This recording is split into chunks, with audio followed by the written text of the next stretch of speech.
E aí pessoal, sejam bem-vindos a mais um vídeo aqui no canal Sem Foco. Meu nome é Luan, eu sou engenheiro eletricista e nesse vídeo aqui eu queria dar continuidade ao assunto que nós vimos no vídeo passado, que é falar um pouco das placas do equipamento e extrair informações importantes acerca desses equipamentos. Vocês já estão vendo na tela, hoje a gente vai explorar a placa de um disjuntor de alta tensão. Então a gente vai ver lá na placa desse disjuntor o que é que tem de relevante, as informações que a gente precisa interpretar, tanto do ponto de vista de projeto, quanto do ponto de vista da manutenção e de qualquer pessoa que esteja de frente com esse equipamento e queira alguma informação a respeito dele. A gente vai falar hoje de disjuntores de alta tensão. Eu vou avançar aqui para a gente chegar direto na placa do equipamento. A dinâmica vai ser bem semelhante à do vídeo passado, onde a gente explorou lá a placa do TP. Inclusive, se você não viu esse vídeo, depois desse vídeo aqui, eu vou deixar no card aí o link do outro vídeo falando sobre TP para você dar uma olhada também. E neste canal aqui eu já adianto, para você que está chegando agora, a gente fala também sobre placas de outros equipamentos, placa de TC, placa de transformador. Eu exploro bastante isso porque é importante, tanto para o projetista, quanto para o cara da manutenção, quanto para quem está construindo, entender o que é aquele equipamento ali, quais são as características básicas dele, beleza? Então vamos avançar aqui já para chegar na placa do disjuntor.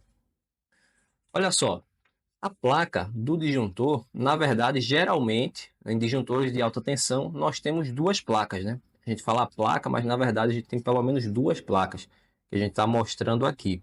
Esse disjuntor é um disjuntor da Siemens, né? E por que a gente tem duas placas nesse tipo de disjuntor? Bom, porque o disjuntor, ele é um equipamento, como nós já falamos diversas vezes aqui, é um equipamento de manobra. Então, um equipamento de manobra, a gente sempre diz, até de forma pejorativa, mas com carinho, que o disjuntor é um equipamento burro. Então, o que é que significa isso? Significa que ele opera, ele abre e fecha, ele é comandado por um agente externo, que normalmente é uma operação manual, elétrica, ou um comando do relé de proteção. Então, o disjuntor ele precisa ser ali, precisa receber um comando externo para poder fazer alguma ação. Ele por si só, ele não interfere em nada. Então, a subestação pode ter um curto gigantesco, pode explodir. Se o relé não perceber e der o comando para o disjuntor, ele não atua. Então, por que ele tem duas placas? Porque ele tem duas placas. Uma placa é da parte de força dele, de alta tensão, relacionada ao nível de isolamento onde ele está instalado, e outra placa é a placa auxiliar, a placa da parte de comando, onde você tem baixa tensão. Então vamos começar explorando aqui a placa de alta tensão. Esse disjuntor, como eu falei, é um disjuntor da Siemens, tá? Aqui é o modelo dele, o tipo de disjuntor, é um disjuntor a gás, SF6. Isso aí é uma informação importante, saber qual é o tipo de disjuntor, se é um disjuntor a óleo, disjuntor a vácuo, disjuntor SF6. Nesse caso aqui é um disjuntor ASF6. A tensão nominal dele é 72,5. Aí a gente sempre se pergunta, por que a tensão é 72,5? Mas não tem essa tensão no sistema, a tensão é 69, ou 138. É porque a tensão nominal do equipamento geralmente é a máxima tensão do sistema. Então, em sistemas de 69 kV, essa tensão pode variar para cima ou para baixo, mas na sua variação para cima, ela pode chegar até 72,5. E aí o equipamento precisa suportar. Então, ele já é projetado para a tensão máxima do sistema, como a gente está vendo aqui. Aqui mais para baixo eu tenho os níveis de isolamento a impulso atmosférico e frequência industrial. Não vou explorar muito isso aqui, que a gente já falou em vários vídeos aí, A tensão de impulso atmosférico 350, frequência industrial. Aqui a frequência nominal, aqui a corrente nominal do disjuntor, Informação de extrema relevância para disjuntores, a sua corrente nominal, onde ele é capaz de operar, até que corrente pode passar por tempo indefinido nesse disjuntor. Aqui embaixo eu tenho a capacidade de interrupção nominal em curto-circuito simétrico. Significa o quê?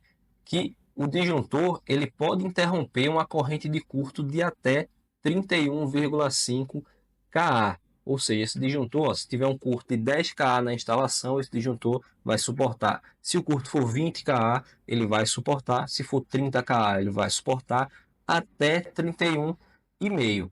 Se passar disso, já não pode se garantir que esse disjuntor vai suportar. E por quanto tempo ele vai suportar essa corrente de curto aqui especificada na placa? Essa informação está logo embaixo.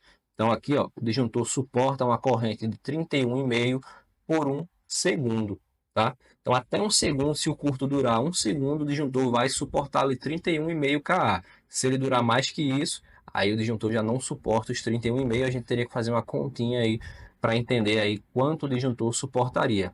Se durar menos do que 1 segundo, aí até 31,5 é garantido, e aí ele poderia interromper até um pouco mais, mas aí se estabelece 31,5 em 1 segundo.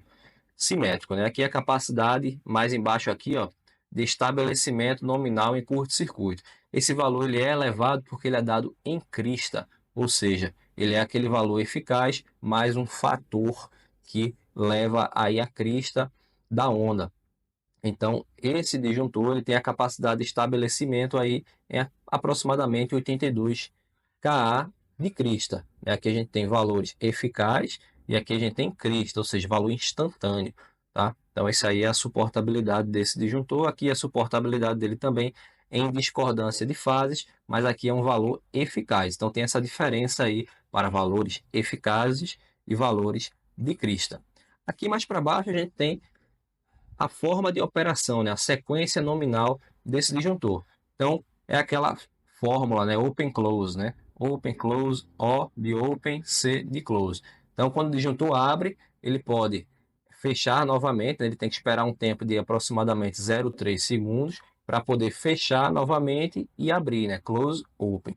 Ele fecha, abre de novo. Se acontecer isso, aí ele tem que esperar mais 15 segundos para que ele possa fechar e abrir novamente. Esse é o ciclo de operação do disjuntor. Ele é preparado para operar dessa forma, né? Quando o disjuntor ele abre, né? Você fecha ele e ele abre, né? O close open.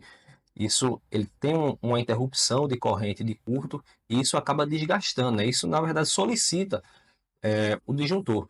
É isso aí, o disjuntor ele tem que estar preparado para isso. Então ele não consegue o tempo todo ali abrir e fechar em sequência muito rápido. Então quando ele abre e fecha, ele tem que ter um tempo, se recupera para poder fechar e abrir de novo.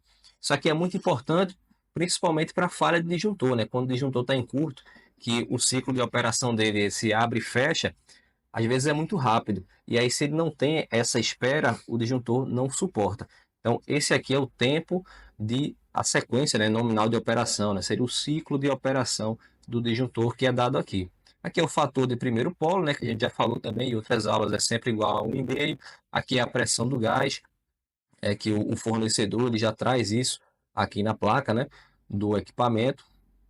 ASF6, e aqui é o peso, né? O peso, norma de referência, basicamente. Então, nessa placa aqui do lado esquerdo, nessa que eu estou aqui com o cursor em cima, a gente tem basicamente os dados de alta tensão desse disjuntor. É um disjuntor que é próprio para instalação, como a gente viu aqui, em sistemas até 72,5 kV, e principalmente, né, da forma nominal aqui no Brasil, 69 kV. Tá? Do lado direito, eu tenho uma segunda placa, que a placa já está falando aqui também ó, do mecanismo de operação, né? Então essa placa aqui ela é dada mais para as características auxiliares desse disjuntor. É o disjuntor aqui de 2015, acionamento dele é feito a mola, né, que é o mais comum hoje em dia. Dificilmente a gente tem disjuntores com acionamento a ar comprimido, né? Isso é mais coisa do passado, e outros tipos de acionamento também. Hoje é basicamente tudo a mola.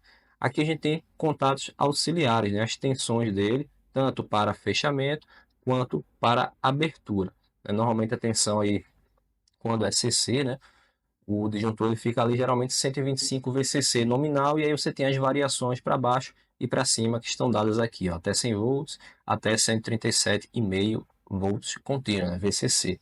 Aqui eu tenho os circuitos auxiliares de iluminação, tomada e aquecimento. Nesse caso aqui são em corrente alternada, né? 220 volts VCA com suas variações aqui também mínima e máxima. Frequência 60 Hz, né? Que é um disjuntor para ser instalado aqui no Brasil, então sempre em 60 Hz, mas pode ser adaptado aí dependendo da necessidade da instalação. Se você está trabalhando num projeto internacional, você precisa fazer essa adequação.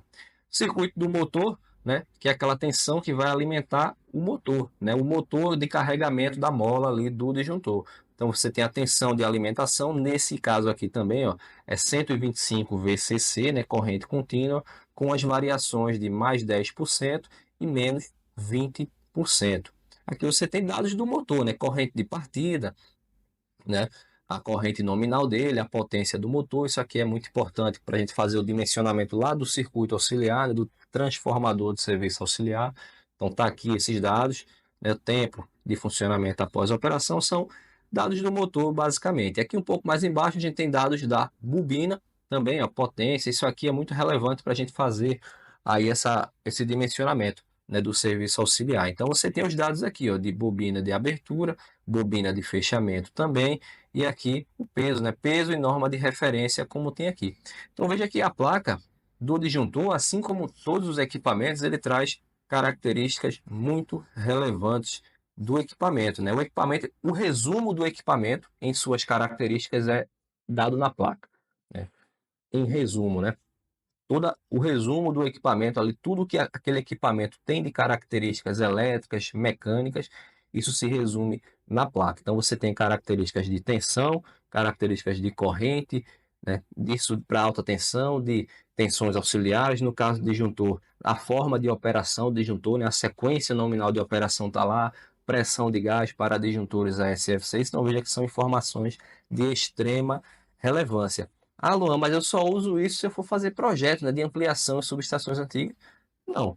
Você, se for projetista, naturalmente não vai conseguir fugir disso, né? Você em algum momento vai precisar ir a campo, interpretar placas de disjuntor. Você trabalha com inspeções de equipamentos. Você precisa saber isso, tem que estar aqui no DNA, né? Não tem como fugir disso. Se você trabalha na manutenção, você vai substituir equipamento, você vai mexer no equipamento, você tem que saber. E se você trabalha na construção também, né? O cara não pode te dar um disjuntor 80 kV para tu instalar no 138, né? Tu tem que saber ali quais são as tensões auxiliares que você está colocando ali na obra, enfim. Você tem que entender o equipamento realmente para poder não fazer cagada, né? Para poder fazer a coisa certa. Então, é isso, pessoal. Eu bato sempre nessa tecla que nós, profissionais de engenharia elétrica, que trabalhamos nesse mercado aí de alta tensão, precisamos sempre entender aí a placa do equipamento, a interpretar, a extrair informações e usar aí esse mecanismo, né? Esse mecanismo de informações a nosso favor, né? Não encarar como um monstro, né? Como um bicho, mas sim um parceiro, né? Que você está lá em campo, não tem nada na mão, mas você tem a placa para consultar e entender. Beleza? Espero que vocês tenham gostado do vídeo. Caso vocês tenham ficado com qualquer dúvida em relação a este vídeo aqui e pretendam sugerir novos temas também de vídeo, só deixar aqui embaixo nos comentários. Se você não é inscrito no canal, se inscreve no canal. Também segue a gente no Instagram, que vai estar passando em algum lugar aqui da tela. E é isso, pessoal. Vou finalizando este vídeo por aqui, né?